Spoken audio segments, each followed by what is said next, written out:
જે મસ્તી હોય છે આંખોમાં તે સુરાલયમાં હોતી નથી. જે મસ્તી હોય છે આંખોમાં તે સુરાલયમાં હોતી નથી. અમીરી કદી અંતરની મહાલયમાં હોતી નથી. હે માનવી, શીતળતા પામવાને તું દોટ શા મૂકે? જે હોય છે હરિની કથામાં, જે હોય છે મલાડ સ્વામિનારાયણ મહોત્સવમાં, જે હોય છે ધર્મકુળના સાનિધ્યમાં, એ હિમાલયમાં હોતી નથી.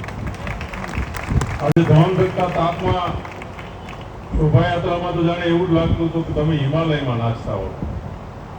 આ જુવાન બધા 60-65 વર્ષના ટ્રસ્ટીઓ નાચતા હતા. અમને દૂર દૂરથી દેખાતું હતું. મેં કીધું આ છટકી ગયો હોય એવું લાગતું હતું. જો ને કહું, આ સાચી આપણા જીવનની આનંદની ઘડી છે. મલાડ સ્વામિનારાયણ મંદિરને મુંબઈ મહારાષ્ટ્ર સત્સંગ સમાજના દિવ્ય સહયોગથી આ સ્વામિનારાયણ મહોત્સવ આપણે ધામધૂમથી ઉજવી રહ્યા છીએ.